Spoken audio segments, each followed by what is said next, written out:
আপনি বাংলাদেশে একটা চাকরি বিধিত আছে ভাই, ৭০,০০০ টাকা বেতনের চাকরি থাকবে এখন, কেন থাকবে না? জামাত ক্ষমতায় এসে বিএনপি নাম গন্ধ রাখতো না। বিএনপি করেছে, ছাত্রদল করেছে, এরকম কাউকে প্রশাসনের কথা রাখতো না, কিন্তু বিএনপি রাখবে। বিএনপি যখন ২/৩ আসনে জিতে ১২ই ফেব্রুয়ারিতে যে নির্বাচন হলো, ১৭ তারিখে দায়িত্ব নিল বিএনপি সরকার, তারা তো তাদের কাজটিই করবে, এটা তো স্বাভাবিক। তারা তো আর অন্য দলের লোকজনকে নিয়ে, প্রথম কথা হচ্ছে নিজের দল, আপনি যখন খেলতে নামবেন আপনি তো বল পাস দেবেন আপনার সহ খেলোয়াড়কে, তারা সেই কাজটি করছে বলে আমার এখন মনে হচ্ছে। তবে সব কিছুরই তো একটা মাত্রা থাকে। আমরা দেখি মাত্র ৫ দিন ৭ দিন একটি সরকার দায়িত্বে এসেছে, এখনই আসলে সমালোচনা করবার সময় নয়। তারা তাদের মতো করে ঘর গুছাক, এবং সেই ক্ষেত্রে অবশ্যই বিশ্ববিদ্যালয়ের ভিসি নিয়োগ প্রক্রিয়াটা সম্পূর্ণ ভুল ছিল। সাম্প্রদায়িক শক্তির যে উত্থান আমরা দেখেছি বিশ্ববিদ্যালয়ের নির্বাচনগুলোতে, সেগুলোর পেছনে তাদের হাত ছিল, প্রশাসনে ছিল। বিভিন্ন ডিসিদের ব্যাপারে আমরা অনেক প্রার্থীর কাছ থেকে অভিযোগ শুনেছি, জেনেছি, অনেক রকম কথাবার্তা, এবং এগুলো তো বোঝাই যায় যে সর্বশেষ গ্রাহ্য যে নির্বাচন ২০০৮ সালে, তখন জামাতের ভোট ছিল শতকরা ৪ থেকে ৭%, তারা অবশ্য দাবি করে ১৩, সেই ১৩% ভোট কি করে ৩৬% হয়ে যায়, এবং আপনি প্রায় ২ কোটির মতো ভোট তারা পেয়েছে। নিশ্চয়ই তাদের ব্যাপারে মানুষের আগ্রহ আছে, এটা যেমন সত্য, আগ্রহের নানান রকম কারণও আছে, সেটা সময়ে আমরা নিশ্চয়ই বিশ্লেষণ করব কী কারণ ইত্যাদি। কিন্তু তারপরেও এই উল্লম্ফন, আওয়ামী লীগের অনুপস্থিতি যেমন একটি কারণ, আবার প্রশাসন এবং সরকারি পৃষ্ঠপোষকতাও আরেকটি বড় কারণ। তো সেই ক্ষেত্রে বিএনপি যখন দায়িত্ব নিয়েছে, তাদেরকে অবশ্যই সরকার পরিচালনার জন্যে নিজেদের কিছু লোকজন, সহ খেলোয়াড় তো লাগবেই। এবং আরেকটা ব্যাপার হচ্ছে সেইখানে যেটা খুবই অ্যালার্মিং, যে কখনো কখনো তারা নিজেদের দাপট বা নিজেদের উপস্থিতি বোঝাতে গিয়ে এমন কিছু আচরণ করছে, যেমন পুলিশ দিয়ে মানুষ পেটাচ্ছে সোহরাওয়ার্দী উদ্যানে। আমি বিষয়টা নিয়ে আসবো, যদি আমি এইভাবে প্রশ্নটা করি, ডানপন্থার বিকাশ বেড়েছে আপনি বলেছেন, এখন কি কমে গেছে কিনা, আবার একটা প্রশ্ন। দ্বিতীয় প্রশ্ন হলো, বিএনপি যেহেতু ক্ষমতায়, ডানপন্থার বিকাশ কি তারা দমিয়ে দেবে কিনা? আচ্ছা, এখনই করব, আলাপ করব, ঠিক আছে। ডানপন্থার বিকাশ আসলে তো এই ৭ দিনে কমার মতো কোনো কারণ নাই, কারণ ৭ দিনে এটি ঘটে সামনের দিকে। হ্যাঁ, মানে এখনই কমার কোনো প্রশ্নই ওঠে না, কারণ হচ্ছে যে এইটা আসলে ধীরে ধীরে ধীরে ধীরে বিকশিত হয়েছে। এটা যেমন আওয়ামী লীগের স্বৈরাচারী শাসন একটা অন্যতম বড় কারণ, সাম্প্রদায়িক শক্তিকে নানানভাবে তারাও প্রশ্রয় দিয়েছে। তারা মনে করেছে এত বড় একটা শক্তি যদি আমার হাতে থাকে, আমার ভোট করতে হবে না, আমি নিজের মতো করে ভোটহীন একটা সরকার চালাবো। কৌমি জননী হয়ে বসেছিলেন তিনি। এটা যেমন সত্য, আবার এটাও তো সত্য ২০০১ সালে বিএনপির সঙ্গে জামাত জোট বেঁধে সরকারের অংশী হয়েছিল। গুরুত্বপূর্ণ দুটি মন্ত্রণালয়। তাহলে তো আমরা অন্তর্বর্তী সরকারকে দায়ী করতে পারি না। অবশ্যই করব, কারণ তারা বিএনপি সরকার কিংবা তারা মিলে জামাতকে এইভাবে পুনর্বাসন করেন, তারা সহ প্লেয়ার রেখেছে। তাহলে জি, সবাই তো করেছে, বিএনপি করেছে। আমি যদি একটি কেক খাই আর আমি যদি ৫৫ জন মানুষকে নিয়ে জিয়াফত খাই, এক জিনিস হবে না। বিএনপি তখন একটি কেক খেয়ে অন্যান্য জিয়াফত বন্ধ করে রেখেছিল, আর এই বর্তমান সরকার জিয়াফতের ব্যবস্থা করছে। বর্তমান না তো, অন্তর্বর্তীকালীন সরকার জিয়াফতের ব্যবস্থা করে তারা আওয়ামী লীগকে মাঠের বাইরে ফেলে এই একটা শক্তিকে প্রধান বিরোধী দলের আসনে বসিয়ে দিয়েছে, যেটা দেশের জন্য অনেক বড়। গত ৭০ বছরে শুধু ভারতীয় নাকি জনগণ বসিয়েছে? জনগণ বসাতে পারেনি এটা, কারণ জনগণ ভোট দিতে পারেনি, অন্তর্ভুক্তিমূলক নির্বাচন এটা হয়নি, কারণ এখানে সবাই অংশগ্রহণ করতে পারেনি। বিএনপি তো সে তো আর ড্রাইভিং সিটে ছিল না, বিএনপি তো নির্বাচন করতো, বিএনপি তো বলেনি যে আমরা নির্বাচন করব না। বিএনপি যেই পর্যায়ে ছিল সেই পর্যায়ে তো অনেক প্রতিবন্ধকতার পরেও বিএনপি নির্বাচন করেছে। এখন ব্যাপারটা হচ্ছে যে জামাতকে কিন্তু আমি এই কারণে দোষী করছি না, তারা তো তাদের কৌশল প্রয়োগ করবেই। তারা যখন রাজনীতি করতে পারেনি, তারা তখন ছাত্রলীগে গিয়ে যুক্ত হয়েছে, হেলমেট বাহিনীতে যুক্ত হয়েছে। এটা তো দোষের কিছু না, কারণ তারা তো এরকমই করে। ৭১-এ তো তারা জামাত রাজাকার বাহিনীতে যুক্ত হয়েছে, কারণ তারা তখন তাদের আদর্শ বলে যে আমরা এক পাকিস্তান রাখবো। কাজেই যখন যেটা প্রয়োজন হয় জামাত তো তাই করে। এখন তাদের প্রয়োজন হয়েছে এনসিপি কে সাথে নেবে, কারণ এনসিপি একটা প্রগতিশীল তারুণ্যের শক্তি, তাকে যদি সাথে নেওয়া যায় তাহলে ৭১-এর বিতর্কিত ভূমিকাটা ফিল্টার্ড হয়ে যায়। তাদেরকে ৩০টি আসনের বিনিময়ে পুরো দলটিকে তারা সাথে নিয়ে নিল, মানে ফিল্টার হয়ে গেছে, ফিল্টার্ড হওয়ার চেষ্টা করেছে। রাশিদ খান, যদি একটু জানতে চাই, প্রথমে এই প্রশ্নের উত্তর, আসলে আমরা কি এটাকে দলীয় নিয়োগ সংস্কৃতি বলবো, নাকি এখন বিএনপি তার মাঠ গোছাচ্ছে, বিষয়টা কেমন? মানে বিষয়টা এমন নাকি অদূর ভবিষ্যতের সামনের দিকগুলোতে আমরা আরো যোগ্য লোক, সে যে কোনো দলেরই হোক, তাকে আমরা নিয়োগ দিবে, বা বিএনপি সেই চিন্তা ভাবনা আছে কিনা? সবাইকে শুভেচ্ছা। ভাইয়ের চমৎকার আলোচনা শুনছিলাম, আমি তার সাথে যুক্ত করতে চাই। দেখেন, বিএনপি একটি রাজনৈতিক দল, দল তো নাকি? হুম, সুতরাং ক্ষমতায় যেহেতু একটি দল গিয়েছে, তার মতন করে প্রশাসন যদি সেট আপ না করে, বিএনপি তো ক্ষমতা চালাতে পারবে না, পারবে? দায়িত্ব পালন করা সম্ভবপর হবে না। সুতরাং অন্তর্বর্তীকালীন সরকারের সময়ে প্রশাসনকে যে জামাতিকরণ করা হয়েছিল, সেই সেট আপটা স্বাভাবিকভাবে বিএনপি রদবদল করবেই। দেখেন, উত্তরের যিনি প্রশাসক ছিলেন, ওনার প্রশ্ন যদি বলি, ওই জামাতিকরণ প্রশাসনের কারণে কি জামাত বেশি ভোট পেয়েছে? আমি আমার মতো শেষ করি, তারপরে বলবো আপনার উত্তর। উত্তরের যিনি প্রশাসক ছিলেন এজাজ, তিনি ছিলেন জাতীয় নাগরিক কমিটির নেতা, মানে এনসিপির নেতা। আপনি তো জানেন। হুম, আন্তর্জাতিক অপরাধ ট্রাইব্যুনালের যিনি চিফ প্রসিকিউটর, তিনি ছিলেন এবি পার্টির নেতা, মানে 11 দলীয় যে জোট হলো, সেই এবি পার্টি তো ওই জোটের অংশ। দক্ষিণে এনসিপির একজন নেতাকে নিয়োগ দেওয়ার চেষ্টা করা হয়েছিল, যেটি নিয়ে গ্যাঞ্জাম শুরু হলো। সরকারে এনসিপির 3 জন উপদেষ্টা ছিল, বিভিন্ন দপ্তরে এনসিপির ছাত্র উপদেষ্টা ছিল না? হুম, বিশ্ববিদ্যালয়গুলোতে জামাত শিবিরের পরামর্শে ভিসি নিয়োগ দেওয়া হয়েছিল। ঢাকা বিশ্ববিদ্যালয়ের ভিসি কোন দলের পরামর্শ নিয়োগ দেওয়া হয়েছে তদন্ত করেন, জামাত এবং শিবিরের পরামর্শ নিয়োগ দেওয়া হয়েছিল। আমি তো আগেই বললাম যে প্রশাসনকে জামাতিকরণ করা হয়েছিল। এখন যখন অন্তর্বর্তীকালীন সরকার ক্ষমতায়, তখন এই প্রশাসনিক সেট আপটা জামাতের মতন করে তৈরি করা হলো এনসিপির সহযোগিতায়। আমি কিন্তু আমার অনেকগুলো টকশোতে, আপনার সাথে তো অনেকগুলো টকশোতে ছিলাম, আমি কিন্তু বলেছি যে এই এনসিপিকে ব্যবহার করে পুরো প্রশাসন এবং বিভিন্ন দপ্তর, সেক্টর, বিশ্ববিদ্যালয়, সেখানে আসলে জামাতিকরণ করা হচ্ছে, যার প্রমাণ আপনি পেয়েছেন, ভবিষ্যতে আরও পাবেন। আর আমার কথা হলো, আমার প্রশ্ন হলো দর্শকদের কাছে, আপনার কাছে, ভাইয়ের কাছে, যে বিএনপি কি আসলে এই জামাতি প্রশাসন দিয়ে দেশ চালাবে? পারবে চালাইতে? নির্বাচনের সময় যে ঘটনাগুলো ঘটেছে, যেহেতু যদিও বলা হয় লটারি করে সব জায়গায় বসানো হয়েছে, ওসি, ইউনো, ডিসি, এগুলো বলা হয়, এসপি, কিন্তু এর মধ্যেও কিছু মেকানিজম থাকে। সেই মেকানিজম হলো যে বিভিন্ন জায়গায় এই যে 70টা আসন তারা পেল, কিভাবে পেল? কারণ প্রশাসনে ব্যাপকভাবে জামাতিকরণ করা হয়েছিল। এখন বিএনপি, তারা ক্ষমতায় গেছে, তারা তো এই প্রশাসন রাখলে দেশ চালাতে পারবে না। জামাত শিবির কি আসলে বিএনপিকে সহযোগিতা করছে? তার নমুনা কি আপনি পেয়েছেন?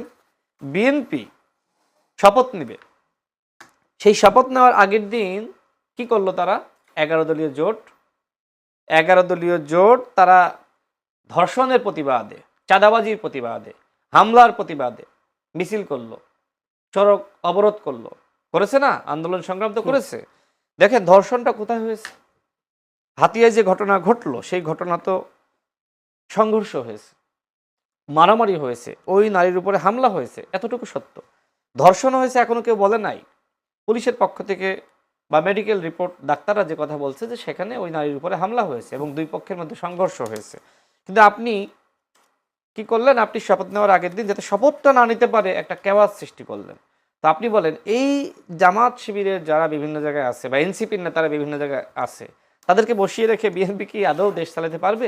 সুতরাং এইটা খুব স্বাভাবিক প্রক্রিয়া। জি, আপনি দেখেন আমেরিকাতে, দেখেন ডোনাল্ড ট্রাম্প, তিনি ক্ষমতায় আসার পরে আমাদের এম্বাসিগুলোর দিকে তাকান, যখন বিভিন্ন দেশে যখন ক্ষমতার পালাবদল হয়, অ্যাম্বাসেডার যারা থাকে তাদেরকে রাখা হয় নাকি পরিবর্তন করা হয় বলেন? বলুন তো। তাহলে বাংলাদেশে বিএনপি ক্ষমতায় এসেছে, বিএনপি কি এই যারা বিভিন্ন দূতাবাসে আছে, পৃথিবীর বিভিন্ন দূতাবাসে আছে, তাদেরকে রেখে দিবে?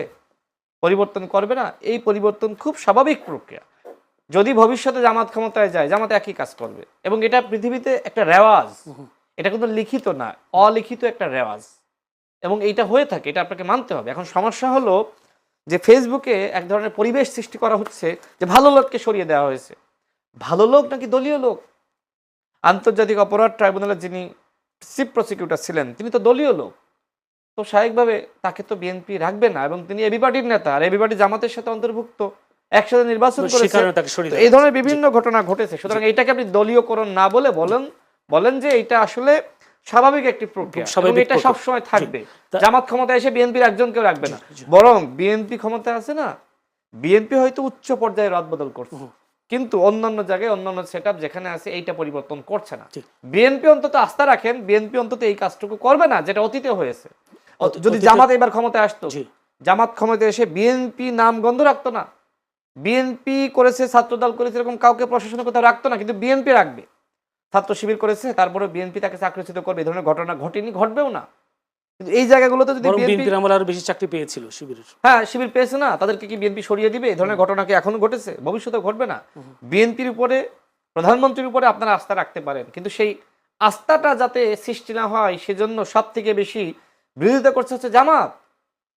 আমরা বলছি না জামাতের সাথে আপনি এমন কিছু করেন যাতে করে বৈষম্য হয়। জি। হ্যাঁ, জামাতের মতো রাজনীতি করছে, বিএনপি তার রাজনীতি করবে না। জি। বিএনপি কি ক্ষমতায় গেছে আপনার প্রশাসনকে জামাতিকরণ করার জন্য? আমি একটা কথাই জানতে চাই, শুধু চাকরির ক্ষেত্রে, নিয়োগের ক্ষেত্রে দলীয় নেতাকর্মী প্রাধান্য পাবে না, এটা কি আপনি বলতে পারেন তো? না, অবশ্যই জি, কোনো বৈষম্য থাকবে না। জি। চাকরির ক্ষেত্রে যার মেধা আছে সেই চাকরি পাবে, কিন্তু বিএনপি ক্ষমতায় এসেছে যেহেতু অন্তর্বর্তীকালীন সরকার আমলে প্রশাসনকে মোটামুটি 80% জামাতিকরণ করা হয়েছিল, তো সেই সেটআপ রেখে তো বিএনপি গভর্নমেন্ট চালাতে পারে না। সুতরাং বিসিএস পরীক্ষা হবে, শিবির কেউ করতো, পরীক্ষা দিবে, সে চাকরি পাবে। বৈষম্য হবে না। মেধাবীরা অবশ্যই, এটা বিএনপির একটা এজেন্ডা। বিএনপি কখনোই মেধাবী কাউকে সরিয়ে দিবে না। শিবিরের অনেক নেতারা এখন পুলিশের বড় বড় কর্মকর্তা হিসেবে আছে, বিএনপি সরিয়ে দিচ্ছে না, দিবেও না, চাকরিচ্যুতও করবে না, যেটা আওয়ামী লীগের সময় হয়েছে। সুতরাং এই বিএনপির উপরে আস্থা রাখতে পারে। কিন্তু জামাত শিবির এমন ফেসবুকে এমন কিছু মানে কর্মযোগ্য তারা করছে, মনে হচ্ছে যে বিএনপি ক্ষমতায় এসে চাঁদাবাজি বেড়ে গেছে। আপনি দেখেন একটা চাঁদাবাজি প্রশ্ন নিয়ে আমি আসি, শেষ করি। একটা চাঁদাবাজি প্রশ্ন নিয়ে আমি আসব। চাঁদাবাজি না, একটা শেষ, যেটা প্রসঙ্গ আনছি শেষ করি। একটা ঘটনা আমি দেখলাম যে ট্রাক চালককে মারছে জামাত শিবির, এটাকে ফেসবুকে সামাজিক যোগাযোগ মাধ্যমে ছড়িয়ে দিল যে চাঁদা দিচ্ছেন এই জন্য ট্রাক চালককে মারছে। কিন্তু ঘটনা কি, সিএনজিতে ট্রাক মেরে দিচ্ছে, সেই সিএনজি চালক উঠে গিয়ে ট্রাক চালককে মারছে। এরপরে আপনি দেখেন যে সম্ভবত আপনার যাত্রাবাড়িতে যে ঘটনা ঘটলো, সেখানে লেগুনা স্ট্যান্ডে দাঁড়ানো নিয়ে এক ধরনের সংঘর্ষ হয়েছে। হ্যাঁ, যেটা পুলিশ বললো, সেটা বলা হলো যে বিএনপি চাঁদাবাজি করে ওকে, মানে চাঁদা দেয়নি, এজন্য বিএনপি নেতাকে মেরে ফেলিয়েছে। তো ঘটনাগুলো ফেসবুকে এইভাবে এই জামাত শিবির ছড়িয়ে দিচ্ছে। বিশ্বাস করে না, পত্রিকা তো নিউজ আছে, পত্রিকায় তো কিছু ঘটনা তো ঘটে। ফেসবুকে আপনি দেখেন এই যে দেশ বাংলাদেশকে আপনি কল্পনা করেন, এই যে বিএনপি যারা করে, আওয়ামী লীগ যারা করে, জামাত শিবির যারা করে, সবাই কি বাংলাদেশের নাগরিক না? অবশ্যই। আচ্ছা আমাকে বলেন তো, এই দেশের নাগরিক সবাই ভালো হয়ে গেছে? সুতরাং খারাপ মানুষ যেমনি বিএনপিতে আছে, ভালো মানুষও আছে। আর জামাতের সবাই কি ফেরেশতা? ভোটের আগের দিন রাতে জামাতের নেতারা টাকার ব্যাগশ ধরা হয়েছে না, তাদেরকে গ্রেপ্তার হয়েছে না?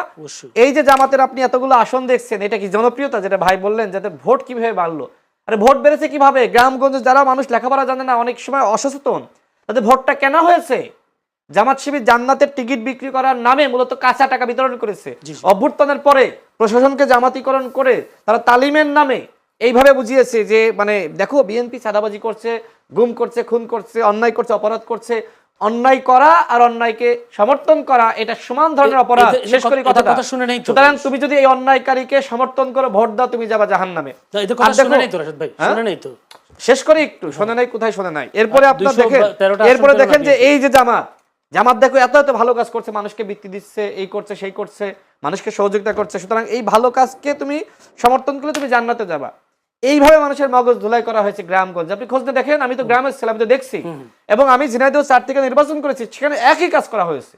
জামাত শিবির যে এতগুলো আসন পেয়েছে, এটা জনপ্রিয়তা না, এটা টাকা দিয়ে এই জনপ্রিয়তা তারা ক্রয় করেছে, ভোট ক্রয় করেছে। এটা কোনো জনপ্রিয়তা না। এই যে ভোট ব্যাংক ভাই বললো বেড়েছে কিভাবে 4% থেকে 15% থেকে আপনার 30% হলো। এই 30% হচ্ছে যে টাকা আপনি কি পরিমাণ বাড়িয়েছেন।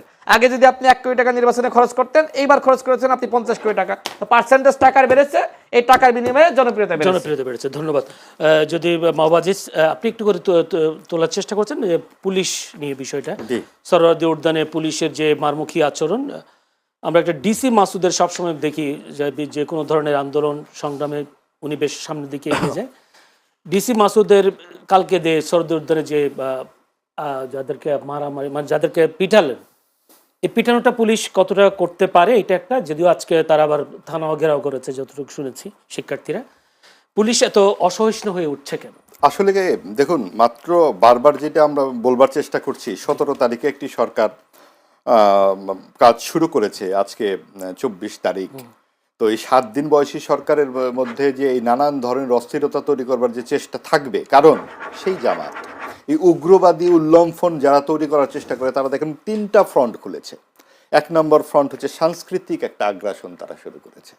হঠাৎ করে ইনকিলাব জিন্দাবাদ, আজাদি, জান জবান ইত্যাদি যে শব্দগুলো 21শে ফেব্রুয়ারি রাতে আমাদের যে সেই অমর গান, যে সঙ্গীত আমার ভাইয়ের রক্তে রাঙানো, সেই গান কিন্তু এবার আমরা সেভাবে শুনলাম না, শুনলাম ইনকিলাব জিন্দাবাদ, ইনকিলাব জিন্দাবাদ। ভাষা একটা সক্রিয় একটা জিনিস, এর মধ্যে আসবে জীবন্ত ভাষায় অনেক শব্দ বাইরে থেকে আসবে, আমাদের বাংলা ভাষাতেও এসেছে, কখনো এই প্রশ্ন ওঠেনি। এখন কেন এই প্রশ্নগুলো উঠতে হচ্ছে? কারণ এই যে আপনার এই শব্দগুলো আমাদেরকে পেছনমুখী একটা সময়ের কথা মনে করিয়ে দেয়, 60 দশকের কথা মনে করিয়ে দেয়, যখন এই আমাদেরকে বলা হতো যে বাংলা ভাষা হচ্ছে হিন্দুদের ভাষা, এখানে উর্দু শব্দ ঢোকাতে হবে না, এটা সহি হবে না, পবিত্র হবে না।